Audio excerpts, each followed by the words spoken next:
Welcome to the Teaching Journeys podcast, hosted by Dave Roberts. Humanity possesses a unique skill, the ability to pass knowledge from one generation to the next. This podcast embraces that ability, offering learning opportunities through conversations with extraordinary guests. Dave aims to leave a positive mark on individuals around the world.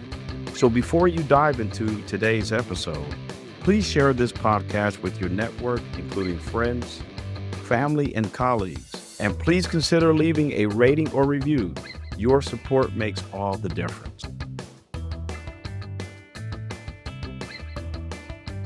Hi, everyone, and welcome to another episode of the Teaching Journeys podcast. I'm your host, Dave Roberts, and today it is my pleasure to have as my guest Becca Pearce. Becca understands firsthand how hard change can be. Two life-altering events forced her to realize that what she once wanted no longer felt right. The resulting journey reshaped her path, upending everything she had believed about success and happiness. Over the last 12 years, Becca has learned the value of vulnerability, the importance of optimism, and the imperative to find the life you want to live now because we're never promised tomorrow. A former CEO and state official, she is now the president of Extend Coaching and Consulting, a firm dedicated to helping people find the courage to live the life they've been dreaming of. Becca, welcome to the Teaching Journeys podcast. I've been looking forward to our conversation for some time now. Thank you for having me. I'm glad to be here. We have to give a shout out to Portia Booker. Portia was the person that introduced us. Portia is a dear friend, very supportive of the Teaching Journeys podcast, and always sends me some dynamite guest contributors, and you fall right into that category because we were discussing your backstory. It was like, yeah, you'll fit and align with the other guests that I've had on my show. And probably once our audience hears some of your backstory, I think they'll say you're more than aligned with the other guests that we've had. So, Right. Well, thank you. Portia is amazing. I was on her podcast as well, and we really connected. So I'm glad she connected us. Me too. Becca, my first question for you is please tell our listeners about the experience or experiences that have shaped your life path and your life passions today. I'm going to take you back to 2011. In September of 2011, I was appointed by Governor O'Malley, the governor of the state of Maryland, to implement Obamacare in the state of Maryland.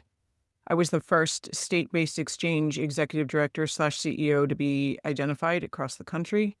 And it was our goal within 2 years to completely and fundamentally change the way healthcare was delivered in the state.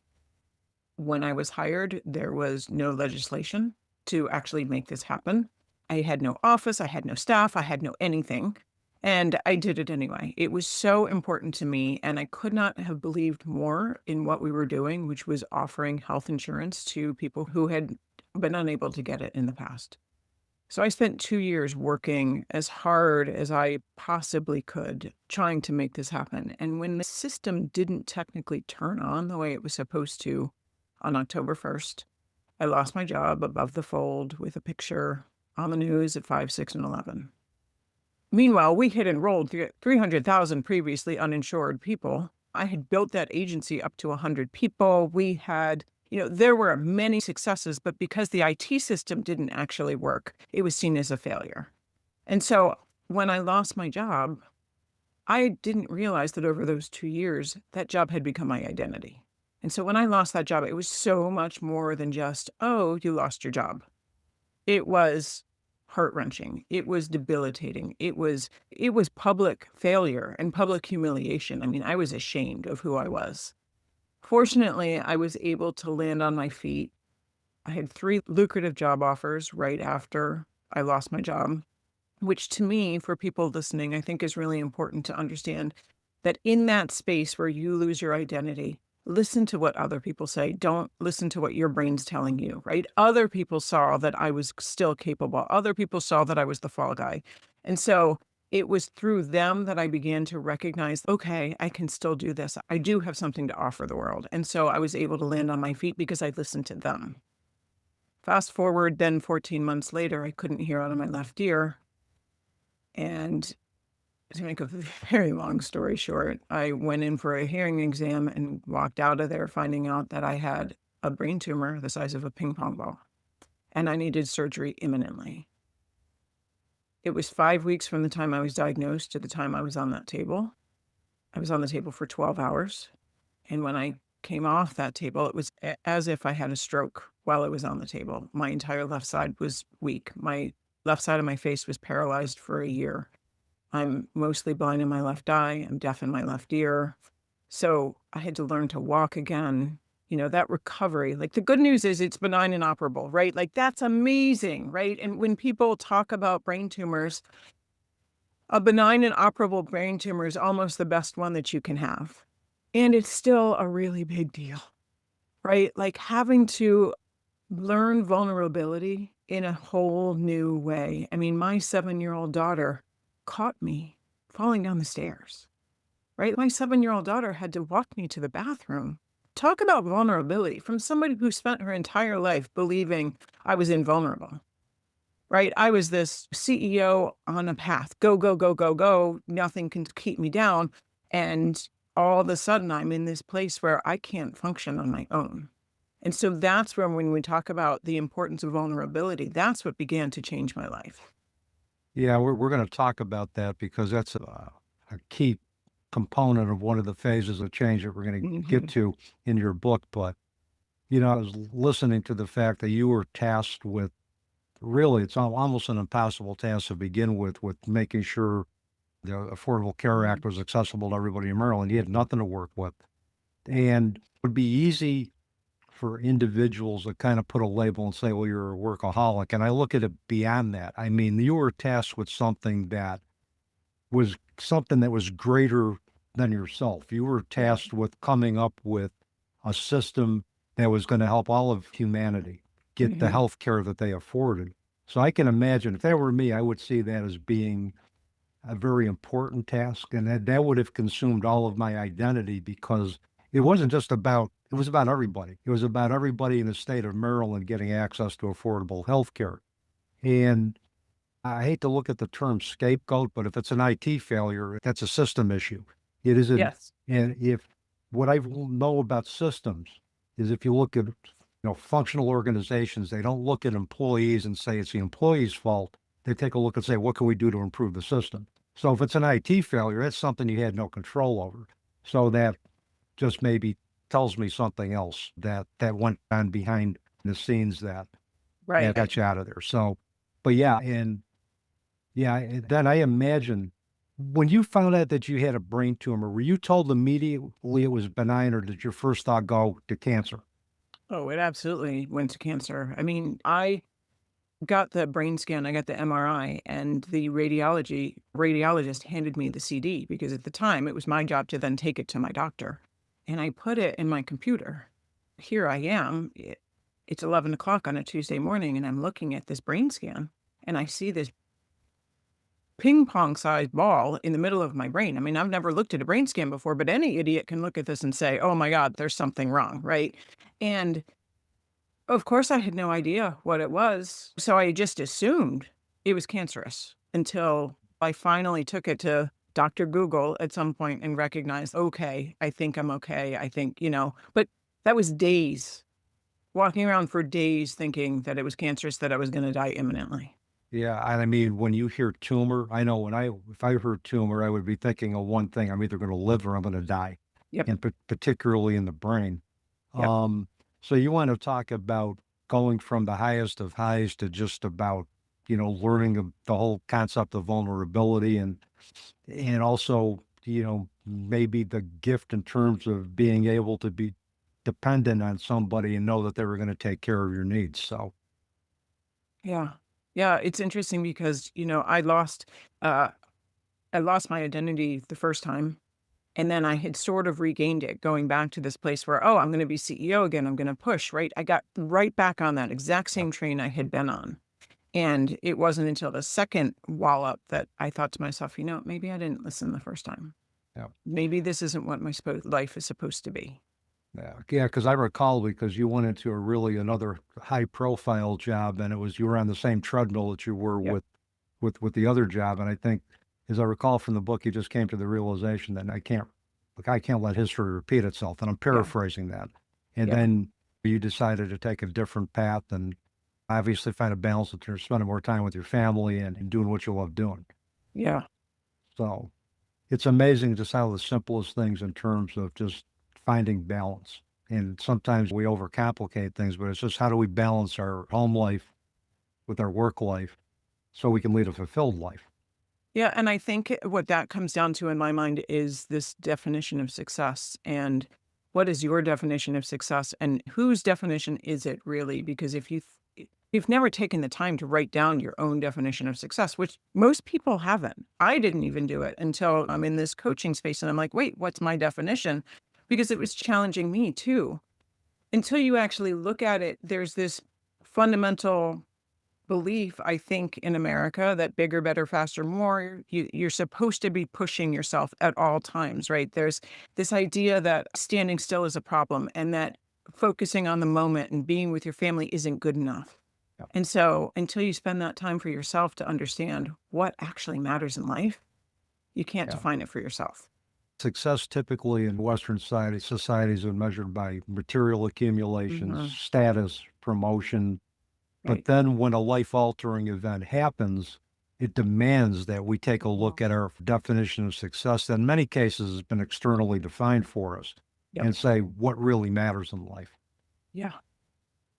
And said on my podcast and other podcasts, I wish for me it would have been not the life-altering event with my daughter Right. dying that Right. allowed me to take a look and see what was really important. I wish I could have learned through something a little bit less benign, but Yes. it wasn't meant to be. Right. So Right.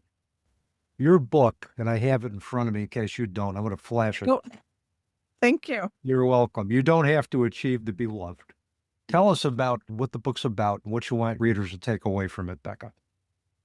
So the book is written in an interesting way. It is partially my story, but only in so much that it helps other people recognize that they can change.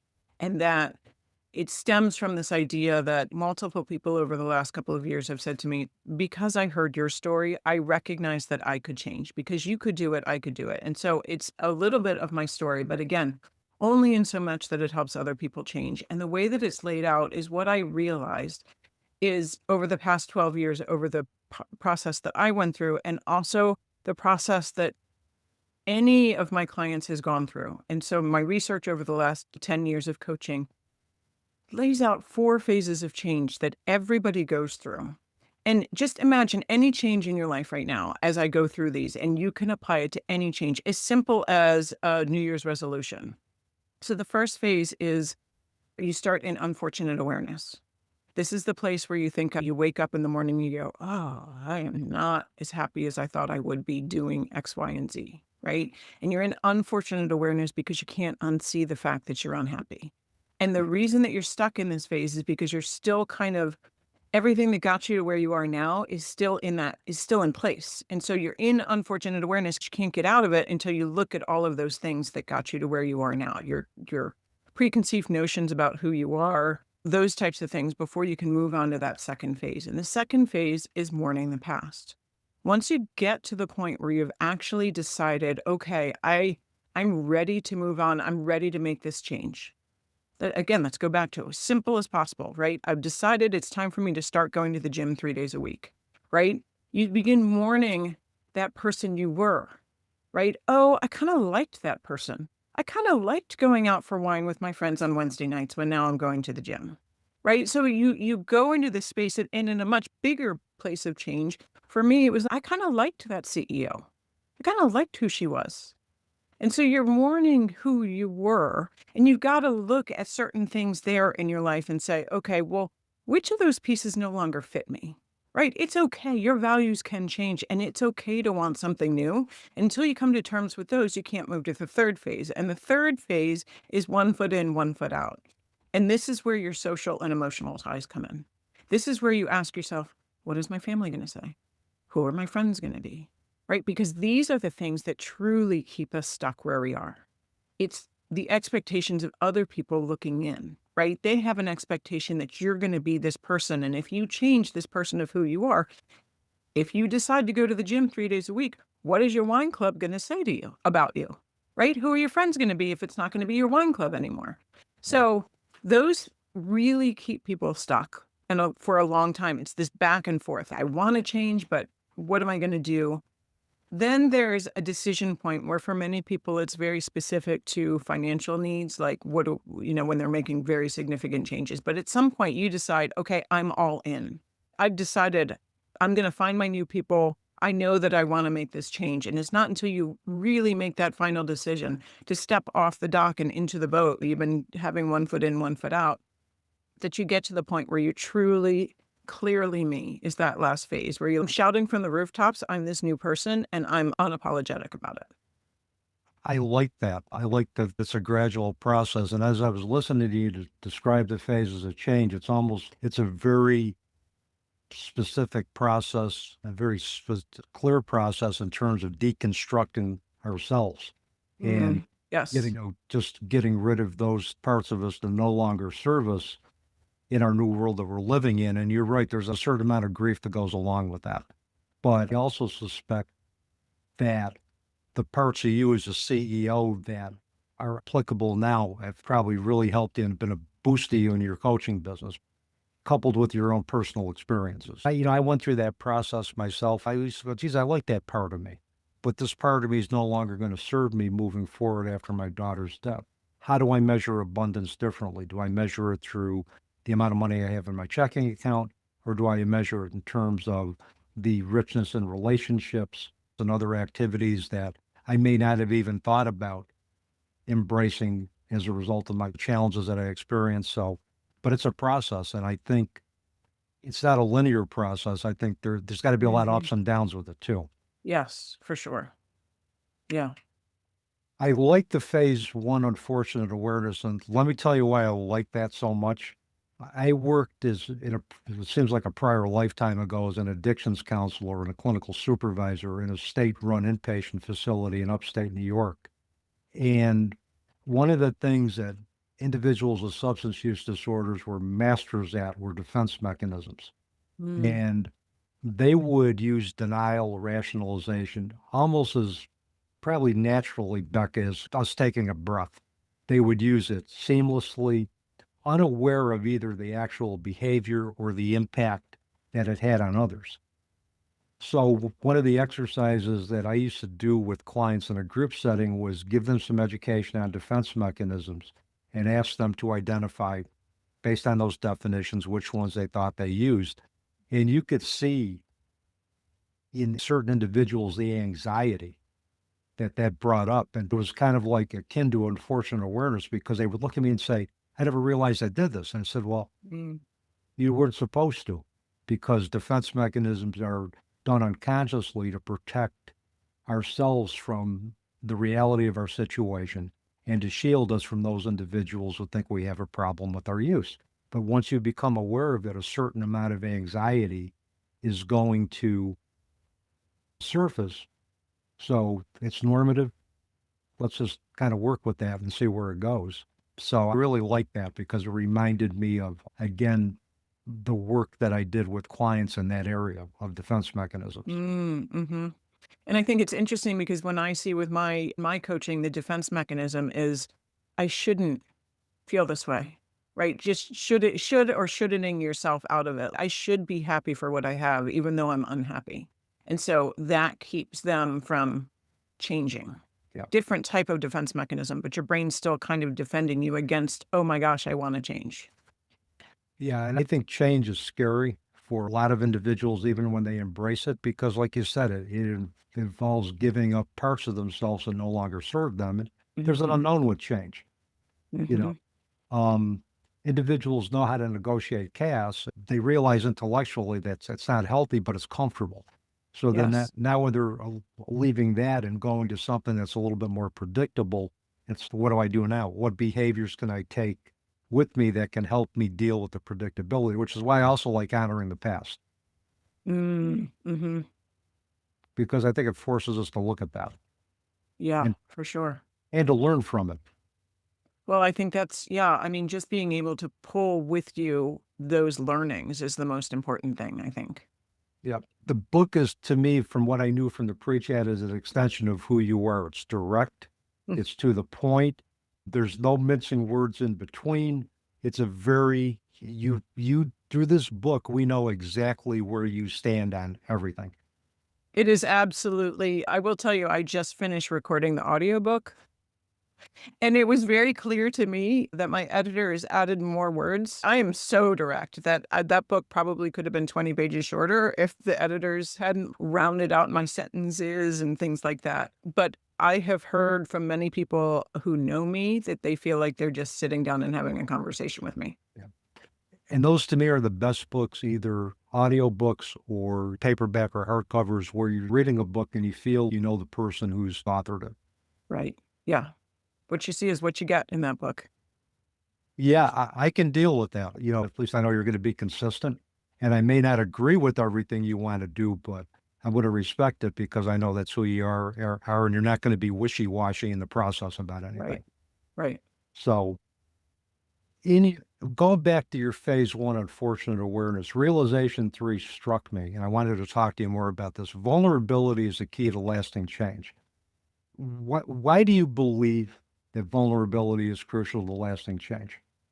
I'm going to steal a couple of things from Brene Brown, who is the penultimate on vulnerability and shame. But what she talks about is vulnerability is the courage to show up in the room when you don't know the outcome. And she also says, and I firmly believe, there is no change without vulnerability. Yep.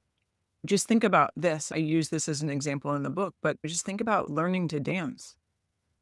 Everybody can kind of dance on their own, doing their own thing, but you've got to be willing to look silly for a little bit before your body figures out what you're willing to do, right? And so there's no vulnerability. I mean, there's no change. If you decide to show up and you're like, okay, well, and I think about people who are in the change process.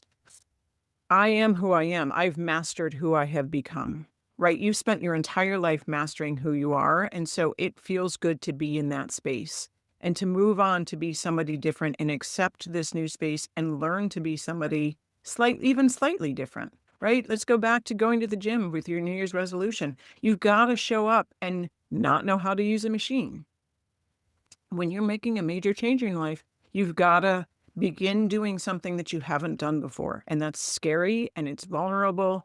And you've also got to let other people know because you live within a system. You can't decide on your own that I'm going to change who I am without other people around you who are circling you, changing with you in some form, having different expectations of you. And so you've got to communicate to them that something has changed. And that is the scariest part of the whole process. Yeah, because I would imagine there'd be a fear of losing who you already have in your support group. Yes. Because of those changes. Yes. And one of the things I've discovered is that support groups, the individuals that are in our support groups are going to change depending on where we're at in our own transformation, depending on what's going on with everybody else. But yes, it's if we can prepare, I think, individuals for the fact that, look, your support group's going to be fluid, but you're going to have individuals that are going to be meant to be there at that point in your transformation where you need them, then it's all good. Yeah. Yeah. It's interesting. I can equate this for people in corporate America who are just kind of thinking through things. Early in your career, you go to leadership training and they train you on this is how you have a conversation. This is how you give feedback. And it's very sort of structured. But as you move on, that support team, that training that you get, the people that are in the room with you change, and you're used to that trajectory. And so in your personal life, that trajectory also happens, but you probably don't think about it. That's right. Well, the other thing is as individuals shift in and out of your support group, the strategies that you learned in a typical leadership training may not work. Right. I had a wise supervisor and mentor said there's times when you go by the book, and there's other times you take the book and you throw it out the window. True story. Yeah, for sure. So your coaching practice, I wanted to get into that a little bit, talk a little bit about what you do with Extend coaching and consulting. So talk a little bit about the services you provide, what the mission is, who requests your services, anything you want to talk about regarding your coaching practice. Yeah, I would love to talk about it. It is my passion. And what I realized over the last several years as I was beginning to write the book is that my true passion is helping people who want to make significant change in their life.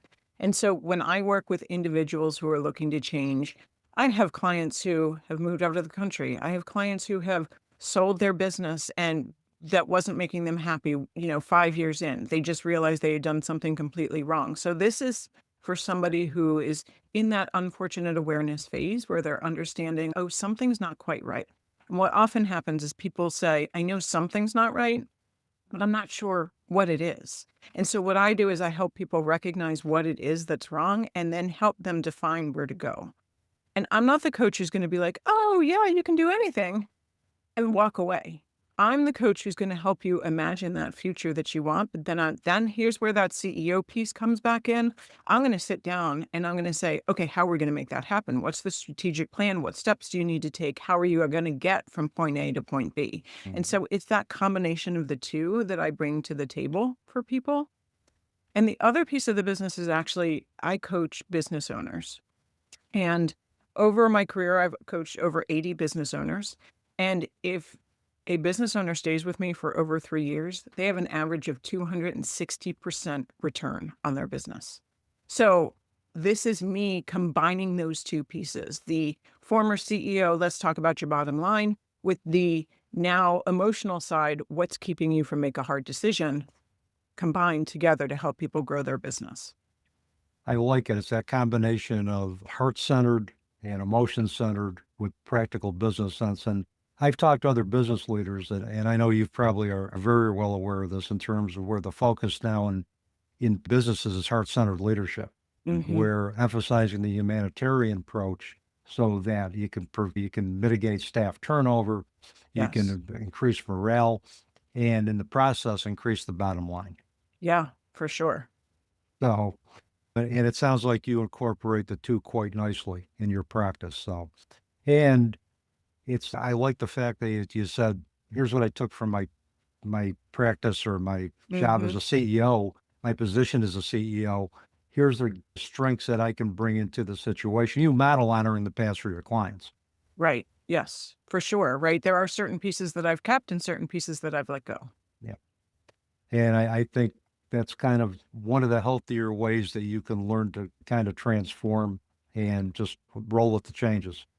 Yeah. So to quote an old REO, I think that's an old REO Speedwagon song, roll with the changes. But anyway, I found this statement on your website. And I was struck by this, and I wanted to ask you to elaborate a little more. I will listen for what you may not be saying. It's actually very interesting. So two things. One is I actually coach more often on the phone than I do over Zoom. And that's because I can hear your emotion over the phone. I can hear the emotion you're trying to hide. I can hear you crying. I can hear you smiling. I can hear anything that's going on.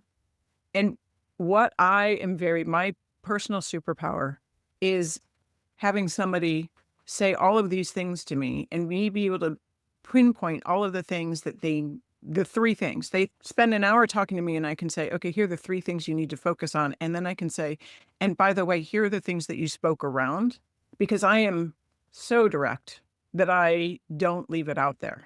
Right. And especially if somebody's starting to talk around something, I'll be, let's get into that, shall we? And so I've had my clients say to me that they're amazed at me recognizing what it is that they've been afraid to tell anybody else. And so it's very difficult for people to say some things to anybody. But what I'm able to do is just to be able to say, I constantly think to myself, what are they not saying to me? In this sentence, there's something they're not saying. What is it they're not saying? And that's where the deep work is done. And really, if you take a look at any type of situation, whether it's over the phone or it's one-on-one, it's particularly what the person is not saying, or it's how they're saying what they're saying. Yes. It's not just the surface content, it's also the process. It's how's that information being communicated. If they're saying they're not angry and their facial features are taut, their face is getting red, there's a disconnect between what they're verbalizing and what's actually going on. And it's important. And I tell my students this, that you need to read between those lines. It's not only verbal language, but it's how they're saying it. And it's also the nonverbal language. Is it congruent with what they're saying? If it isn't, then you can gently confront them and saying it, and tell what you're observing and have a conversation from there. But I can imagine people need to come to see you being ready to work. There needs to be absolutely no no doubt in their mind that they're going to come in and work with you. Yeah, I would agree with that. I think that I have had clients who have had to take breaks because they've said to me, wait, I just didn't realize. I thought this was going to be something different than what it is. One business owner that she started with me at 500,000, she's now at $3.5 million, right? And that's because she takes the risks that we talk about, right? That she's willing to step in and have the conversation and show up for me in the space where she is scared and where she is unsure about what her future is going to be. And that's the same with people, even if you're not a business owner. If you are willing to show up, that's where you're going to see the biggest change in yourself. And I think they're also going to see where vulnerability is actually a superpower for them too, because I've always believed that vulnerability, and I would agree with the Brene Brown definition, but I also believe that, let's say, for example, if I'm going through a situation and I know you've gone through that same situation, I'm going to trust you with that part of my life because I know you're going to be able to understand it. But it doesn't imply that we have to have a friendship going forward. It just means that you were that person at that moment who was one of my transient angels who came into my life to help me through a situation. And I think a lot of times people who have been wounded through trauma equate vulnerability with, if I become vulnerable, I become open, I'm going to get hurt. And that's not what vulnerability is about. Yeah. And I think for some people, there is, at least for high achieving, this may be men also, but it's certainly women. If you open up that space to be vulnerable, it's a house of cards, right? And it's, okay, I got this all held together because I am this tight person and I don't show emotion, right? And the moment that you open up any vulnerability, the fear is it opens up at all the places in your life. But that doesn't necessarily have to be true, right? My goal is to create that space for you to have that. Here we are behind a closed door right now. I'm here for you. I'm standing next to you. Yeah. And you can walk out of this room and be whoever you need to be as soon as you walk out of this room. Yeah, it's a message of empowerment. And a lot of times individuals will come in and their life is out of control. They're in crisis and they're feeling disempowered because they don't feel that they have any control over what's going on. And I think it sounds like you, and you give them that opportunity to become empowered, take charge of their own lives. Yeah. Becca, you've left us with a lot of good stuff today, but I'm going to ask you a couple more questions before we conclude our time. And the first is, if you could leave our listeners with one ultimate takeaway today, what would that be? It's funny because we haven't talked about it, but it's this. Time is the only thing that matters in life. When you think about whether you receive the diagnosis, whether your daughter receives the diagnosis, whatever the case may be, the only anything that matters. It is our only non-renewable resource. It is the one thing that you will regret in the end. Focus on where you are now. Focus on what's important to you today.